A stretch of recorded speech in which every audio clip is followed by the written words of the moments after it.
What's up, everybody? Happy Tuesday. Welcome to another LiveTime with Alec. We're going to dig in and recap all the really cool stuff we got done in September. My friend, bring that music down a little bit.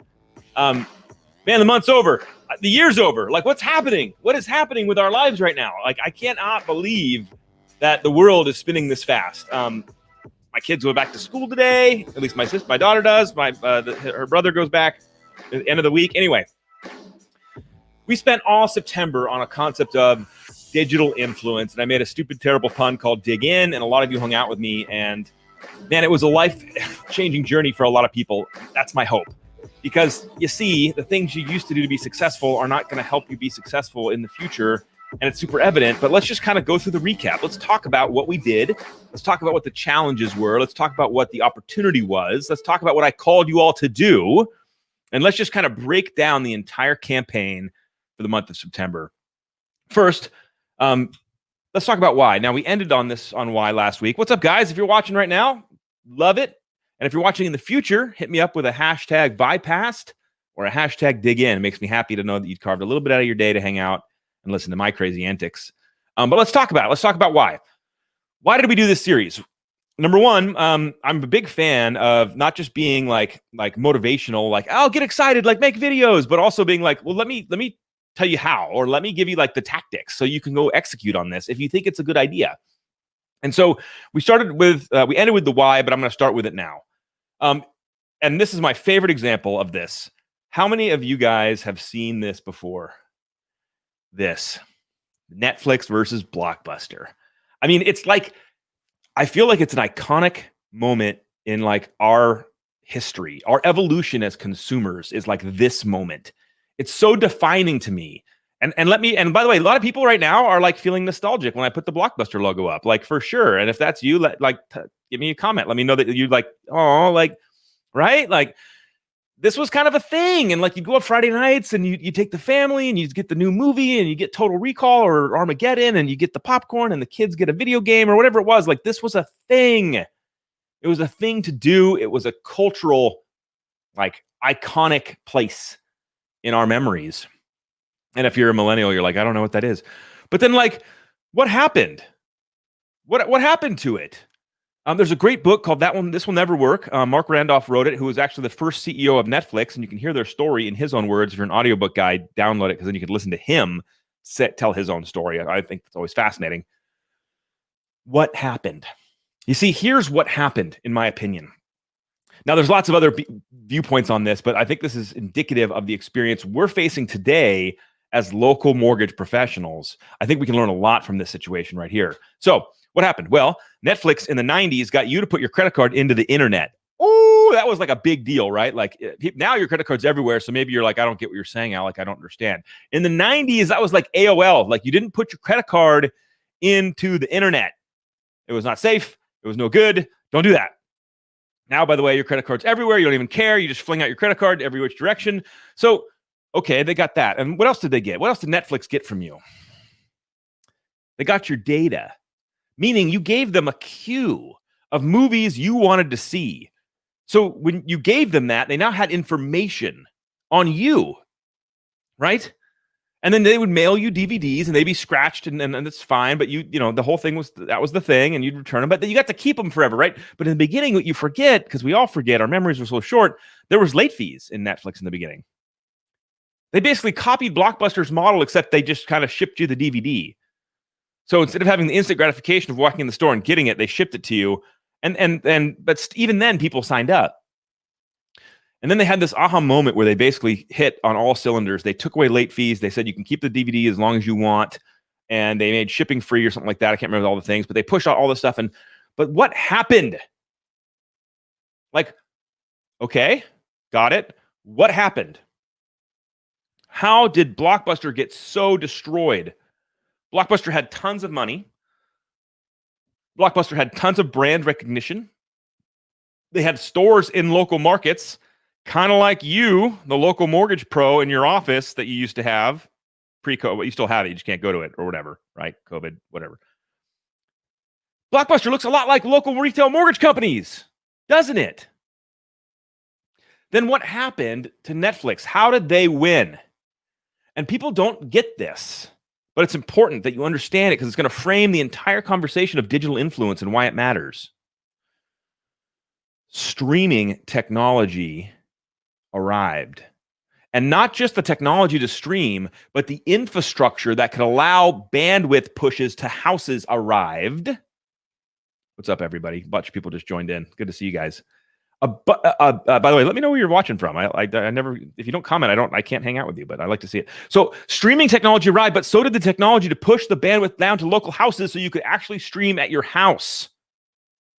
You didn't have to download for 17 days, which if you're like the Napster friends, you understand what I'm talking about. Like I lived that life. So technology arrived. Now, that same technology arrived with Blockbuster. Everyone had streaming technology. It came. So what did Blockbuster do? They started a streaming network, didn't they? And what happened? It was too late. I mean, do you even know that Blockbuster had a streaming option on their website? It was too late. You see, the dominoes were lining up. You put your credit card online, you got more comfortable with that. You got in a queue, you got the DVDs by mail, they got your data, what movies we wanted to see. And all of a sudden, as all those dominoes lined up, streaming technology entered. And it was over for Blockbuster. But what does that mean for digital influence? Why is this important? Why does this matter to you when you have loans falling from the sky, smacking you in the face all day right now? Because if you're not paying attention and you're just buried in a mountain of loans and refinances, unless you're retiring at the end of this little trout run, you got to pay attention to what's going on. The mega players are positioning to try to take your customers, and they're doing that because they're paying attention. You see, Netflix was lined up, and when streaming technology landed, it was over. The dominoes just toppled. Blockbuster couldn't catch up no matter what. So who has the attention of your customers and your potential customers now? Who is building goodwill and brand recognition with your customers and your referral partners right now? Let me give you a great example. Quicken, Rocket. They're an astoundingly powerful, strong company. In fact, they want you to think that. They went public and you're seeing all the numbers and you're like, wow, they're worth so much. How does that influence a customer? How does that influence a realtor's decision-making when the customer walks in with a Quicken pre-approval now? Well, man, they're public, they're powerful, they're big, they're successful, they're competent. Maybe they're going to accept that prequal now, when before they would push back on the customer. You see, the war is really a war of awareness. It's a war of brand recognition. That's the game. And that's where marketing has to get flipped on your switch a little bit to go, yes, I need to continue to build tons of influence and brand with my realtor partners, of course. But what about the consumer? What about this digital influence space? Where's the other war being fought? I'll show you. It's being fought right there. It's being fought right there. That's the war. How many of you guys think you can beat me on screen time? You can't. I have a problem. But this is where the war is being fought today. And if you're so busy staring at loans and and not focusing on where the future battle is being fought and developing musculature and talent and skill in a whole new dimension, then you are going to lose. In another way, you're just going to have to go work for a company that can provide you the influence. Okay, that's not terrible. That's just, but you're not going to be able to do what you do today to the same degree and the same level of success because you will not have played the right game.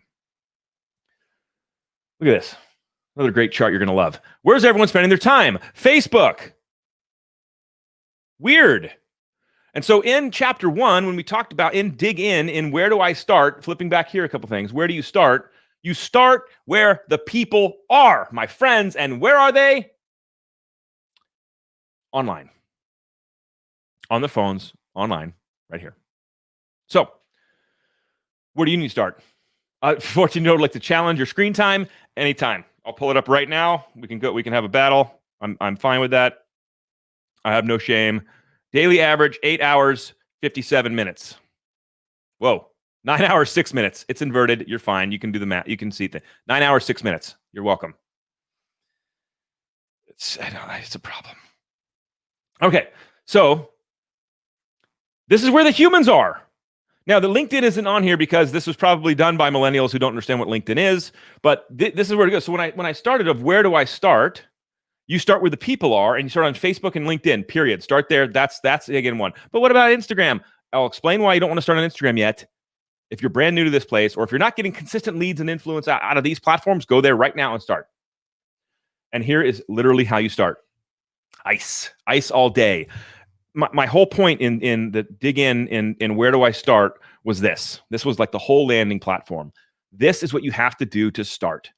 Number one, you have to identify who you want to connect with on LinkedIn and Facebook. And really quickly, the reason you want to pick those platforms is because if I go out and I go to Josh Leary right here and I'm like, hey, Josh, let's connect on LinkedIn. And I send him a message and he says yes, then we're both connected. I see his stuff. He sees my stuff.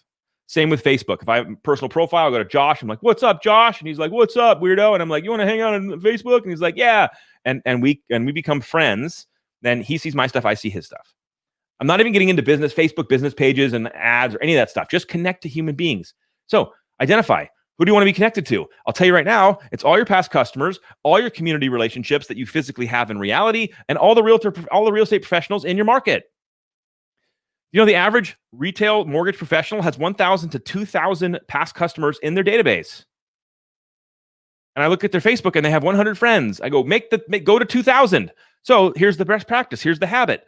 Every single day or every single week, pick a target and go find 5 to 10 to 20 names from your database, from you can pull realtor data, can't you? Yeah, you can pull all the realtors. You have this big bucket of people. So you've identified them. Now, spend 5 to 10 minutes a day or a week, whatever you can do to quote, market and prospect by connecting with them, increasing your digital community. And then so that's a daily thing. While you're getting your coffee, connect to 10 people, connect to 20 people. Of the people you want to be connected with, not randos, but the people that you want to be connected with, that you want to build influence with, you want to market to. And then the last thing, the E, is engage. So part one of where do I start is identify, connect, and engage. And when I say engage, like comment. Don't just drop likes everywhere. Like, you get a like. But like, hey, this is like when you see them post something about their life, their business, their success, a challenge, get in the mix and say hi. Think of it like going to a networking event every day. So yes, they know you do business. I get it. But you also network and you talk to people. You don't stand in the corner, and don't do this on social media. Don't start doing IC and E, and then all you do on social media is post your stupid Yelp reviews. Like, I don't care that you have 200 Zillow reviews. No one cares. That's just a humble brag. It's like going to a networking party and being like, hey, what's up? I'm Alec. I have 200 Yelp reviews. You freaking weirdo. Like, don't act like that in the internet space. But be a good listener, be actively engaged, be commenting, be part of their lives. This is how you start. And it's like prospecting. Like, let me translate it to working out and prospecting realtors, because we all know that, right? So what was the handbook? What was the game? You'd go out on for me, it was Thursdays and Fridays, and I'd go to Broker Preview, and I'd go to the Caravan, and I'd get the list of all the open houses, and I'd go to the agents that I wanted to see, and I'd go introduce myself and say hi, ask them how their day is. I would network. That's the E part. I wouldn't go in there and be like, why haven't you given me a loan yet or a lead? Why? No, of course not. It's awkward, but yet we do it online. Instead, just go up to people and be part of their community. See how you're doing, work the streets, the digital streets. And this was really the where do I start? And so nothing in this has to do with your Yelp reviews or any videos or any messaging from you, nothing yet. Because you have to remember, the online community, just like the real life community, is a two-way street. I talk to you, I ask you questions, I'm curious about your life, I'm engaged, and then I can share what's going on with my business and my life. And guess what? You're going to reciprocate because we have a relationship. If I just sit online and go, my Yelp reviews are amazing, I'm the best mortgage guy in the world, I close on time super fast, I have best customer service, shut up. Do you all have those people online that you hate who post all the time and they drive you nuts? Why? Because it's probably in this vein of, I have great Yelp reviews and great customer service and great close on time, and look at my next thing, and look at social survey, and look at me. And that's probably why you hate them. So don't do that. The second part Of the second week, we jumped into what do I say? And this is hysterical because now after you're engaging, now it's like it's your turn now. So that's like you got into a networking party, you're talking to people, you're meeting everybody, you're shaking hands, you're collecting cards, all the old school stuff. And then somebody's like, well, Alec, what do you do? Now it's your turn. So what do you say? And this is where everyone freaks out and panics because now I'm wearing the same shirt as this guy. I only have like 2 shirts. Now everyone freaks out and panics. Oh, no, I can't. What do I say? What do you mean? What do I say? Turn the camera on and say something. Oh, no. Oh, my God, the camera. Like, I know it's a new skill. It's uncomfortable. Yeah. I'm not going to do that. Well, but do you want to win? Do you want digital influence? Do you want to build community? Yeah, but I don't want to do the camera. Like, you can't stunt double your life. You have friends. They see you. They know what you look like. Some of you are married. Guess what? Your spouse, they know what you look like, and they still married your ass. So, like, whatever you're afraid of is just a lie. Just this thing is not going to expose you. You're not going to say something dumb because you're a competent and wonderful human. You're going to say cool stuff. Trust me, just turn the camera on and start talking. I did a national sales rally last week with all my team, and an impromptu moment of gratitude hit me, and I had everybody who was willing of the 600 people on the call to hit the live button on their Facebook app and go live and share gratitude for 1 minute. Just thank somebody, do something. And it was crazy because a bunch of people did it and they were like, I didn't die. And then I go back and look at all the people's comments that like engaged with it. And it was just all love, dude. It was just spreading love. I'm like, this is what it's about. This is the game. So what do you say? How about some of this stuff, guys? Oh, my overlay crushed it. I can't see it. Look at this. How about some of this stuff? Okay. How about some of this stuff? There are so many questions that your customers have that you know the answer to. How about you talk about this stuff? How about you talk about the reason you're in the game? How about you be an educator? How about you be a therapist? How about you help people? Because that's what you do for a living. So, for example, I know it cut off first-time homebuyer, but can you do 10 videos that tips and tricks for first-time homebuyers? For sure. For sure. There are so many questions first-time homebuyers have. Can you do 10 videos? What's an inspection? What's an appraisal? What are my fees? How much down do I need? What's my FICO score? Can I get a gift? What about down payment assistance? On and on and on. Can you make 10 videos about first-time homebuyers? Can you make 10 videos about FHA loans? What are they? Are they bad? Do they take longer than other loans? What kind of insurance am I going to pay for a low down payment option? Are they more flexible in guidelines than other loans? Why should I consider this? Can you make 10 videos there? Can you make 10 videos about VA loans and how to use my VA benefit? And can I reuse it a second time? And what is it really? Can you get 100% financing? And is there really a VA renovation loan? And then you can go right into renovation loans, 203Ks. How do they work? Is it really one close? Is it multiple closes? Do they take a lot longer? Can I get an offer accepted with a 203K loan? Like, is that it? How about COVID issues? How are appraisers doing their jobs right now? What if I want to see houses? Can you close loans in COVID? What if I got a forbearance? So I just came out of forbearance. What if I got laid off? I got furloughed, but now I'm back. So many questions. How about just explain the process? Like, how do you get a purchase loan? Like, how many people are involved? What can I expect to pay? What are turn times like today? What am I going to expect with a refinance? Same thing. What are fees and rates and APRs and down payment requirements and how to improve my credit score and how to select a realtor? I probably just gave you over 50 topics. I like literally just in this 30 seconds, there's over 50 topics. There's 52 weeks in a year. You now have a video a week. You're welcome. You'll find out the secret of this game in digital influence. There's actually unlimited things to say. I didn't even get into like why work with you and what do you do and why do you believe about like you're good at loans and all the things that matter there. When we talked about what do you say, we just unpacked the fact that it's just you're just not posting because you're looking for more excuses. And so one of your excuses is, I don't know what to say. It's just an excuse. Then part 3, we talked about when and how much do I talk? Like, how often should I post? What vehicle should I use? Should I use video? Should I use articles and blogs? Should I go live? And the answer is all of it.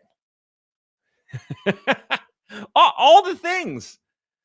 And then you go right back to, well, I hate the guy that posts all the time. Yeah, you know why you hate that? Because they're doing the humble brag crap. They're doing the look at me crap. They're doing stuff that you think is lame or inauthentic. And you hate it. Don't do that. But this is where I yelled at everybody during this session. So if you want to go back and watch it, you can, but I yelled at everybody. And the reason I yelled at them is because I said, you clearly don't think your message, you clearly don't think what you bring to the conversation, that your knowledge is valuable. You don't think you matter enough to be part of the conversation. Because I shared the fact that we have to look at like what the professional billion-trillion-dollar marketing industry does. What do? They hit you over the face with an ad all the time. They're always hitting you with the same ad or a variation of the ad. Nothing's changing in their messaging. They're not even coming up with new content. They're just hitting you again with the same content because they know you're not hearing it every time. And so if you want to do a message for first-time homebuyers about how much down payment and you can get a gift and you could buy a house for $0 down, if you want to make that your message, you can say that every single day. And if you're passionate and excited, people will never want to hear the end of it. Because you have to realize sometimes they're just scrolling by. They're not listening to your message. Many of you have not listened to this far into my segment, have not stayed for 20 minutes because I'm watching people come in and out, or you just popped in right now and you're like, oh, what's he talking about right this second? You didn't hear anything before this. So when I do another session on digital influence, I can start saying the same stuff again. So can you.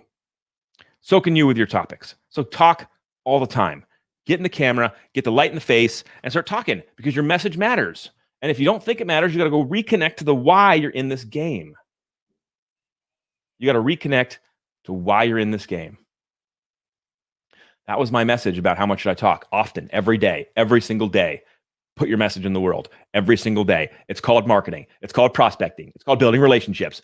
Do it every single day. Why? Because your why should matter. And if it doesn't matter, it doesn't light you on fire on the inside, then you should go find another job that does, for goodness sakes, or just be prepared to fight a tough uphill fight, because you're like now making videos and putting your message out is going to feel like, work, and you're going to just grind and you're going to hate it.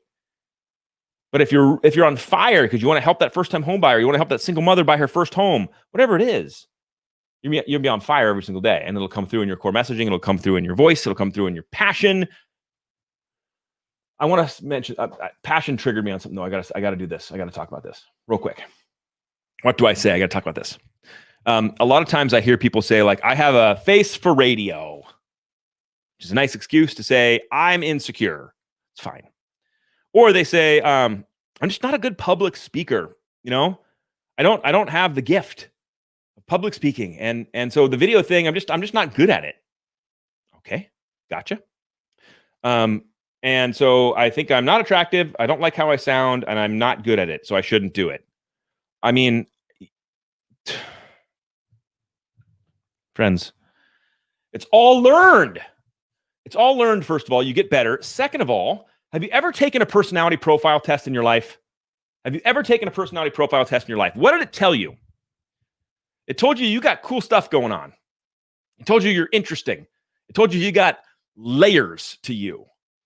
It told you that you connect to different people different ways, and some people are going to connect to you because they line up to this and some aren't. Let me use my dumb explanation of this because it's the easiest. I like the DISC test because it's simple. D-I-S-C. D's are drivers. They're like, if you think of like the businessman, I want results. That's the D. And sometimes they can be jerks because they just kind of steamroll people. But they're like, I don't care about your family. Tell me how we're closing this next deal. That's a D. An I is more of the inspirational person. But when you hear inspirational, think more of like fun, playful. They want to hang out. They want to go drink mimosas on Sunday. They want to go to happy hour with you. They're like life of the party sometimes. And the I's. The S's, these are the collaborators. This is my wife who wants to clean while holding hands and talking about our day. I'm like, well, I'll clean the bathroom. You clean the kitchen. Nope, we're going to clean both at the same time together because we're collaborators, and love it. So good. That's okay, great. The collaborators. And then the C's. The C's are the engineer brains, if you will. They're the detail-oriented people. They're the customer that's going to ask every single question down to every single line item on your LE and your CD, and what does this line item mean, and show me where this is. And every one of those personalities connects differently to all the other personalities. You see, for me, a lot of realtors are I's. I'm not an I. I can fake being an I. My second highest thing is an I, but I'm an introvert and I get tired very easily. So I'm a D, meaning I want a realtor to sit down and be like, here's an egg timer. Tick. You got 30 seconds to tell me why I should work with you. And I'd be like, great. Here's the 30 seconds. Are we good? Like, I love that crap. I want to get right to the point. It's not that I don't care about your family. I just don't, I'm not going to ask you about them right away because I don't like D's don't like small talk, all that fun stuff. So guess who I connect with the best? Other D's. Because they're just like, yeah, let's get the job done. Let's go. Let's figure this out together. Bang, bang, bang. The I's. They just want to hang out. They want to party. They want to talk. They want to ask about your kids. How's your life? How's your family? That's how they, and so think about each of those personalities and put them on a camera. Guess who's going to connect to each one differently? If you are a detail-oriented, dry, crusty engineer, guess who's going to love your message, your content, your videos? Other people who process information and think the same way. This is huge. I talked to a scientist on a call who was like, I'm kind of a boring scientist. I'm like, that's perfect. You know how many other boring scientists are out there that don't want to listen to me like yell and hand motion all over the place? They want to have somebody sit down and be like, explain something to them in detail with knowledge, thoughtfully, versus the crazy guy. This is awesome. So when we talk about what to say, use your authentic voice, leverage it, and just go nuts. Share your message, share your story. There's an audience waiting for you, my friends. Here's how I would kind of land the recap on the. First of all, if you want to see all of these videos, oh, there's the big one right there. If you want to see all the videos, just go to alechansen.com. Go to alechansen.com. I got blurry, and you'll see all 4 videos. But here's what I want you to do. I don't want you to go watch all those videos. I don't care. I want you to make an intentional effort to put in your calendar every single day, ICE. I want you to go and add 2 to 5 to 10 people from your database and from the real estate community into your Facebook and LinkedIn community every single day. 5 minutes while you're drinking your coffee or going to the bathroom. They won't know. Just carve it out. Make it a habit. It's called prospecting. It's called marketing. It's called building a digital empire, a digital community. Do it every day. That's 1. Number 2. I want you to carve 10 minutes to 30 minutes a day of your 9 hours of screen time, which I know you're doing. I want you to carve a little bit of that time to go out and check in on your community, to engage, to see how they're doing, to comment, to tell people you're thinking of them. Even as simple as this, go in every single day and find the birthdays of the day on Facebook and send each of those people a video message through Messenger saying happy birthday. That could be your engage for the day. Do that daily and weekly. Put out 1 video a week. I'm just putting your toe in the water, my friends. If you do that, if you start there, you're going to be blown away from where that small effort, icing 5 to 20 minutes a day, 1 video a week, it will blow your mind. It will blow your mind. And it's important. It matters. It's part of the new game. It's where success is, in this new place. And you don't have to have the text me's and the digital influence and you don't have to have graphics. No one cares. Look. Bye. Just be you. Have light in your face, for sure. Have a camera, at least at your eye level, so you're not staring down at it, and then just say hi. Tell people what's going on. Tell them, describe to them a story about a loan you just did. Tell them about somebody who bought a house for 0 down and how they were able to do that.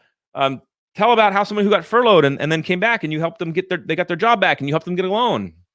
How about the story about you saving a customer $1,000? But it's got to be video. I'm sorry. You can't hide from this space. My daughter screaming in my garage. You can't hide from this space, my friends. You got to play here. All right. AlecHansen.com's got all the videos. I hope you enjoyed the Dig In series with me. I hope you actually got some action, some fish, some lures in the water. You started to work on this stuff. When it becomes a habit, it'll compound. You'll be so shocked. Thursday, I'm bringing on a good friend of mine, Saurabh Tavakoli, who works in the component industry, hardware component industry, like microchips. And he went all in on digital. You think, oh, wait, why? Why would he go all in on digital? And what happened? He started a podcast. He started doing all this stuff, and it's blowing his business up. Because the whole game, has always been about human connection. That's the game. And the mega brands, you know what they're trying to do? They're trying to build human connection to their brand, trust to their brand. You can win in that game all day long if you play. Thanks, friends. See you guys on the internet. Have a wonderful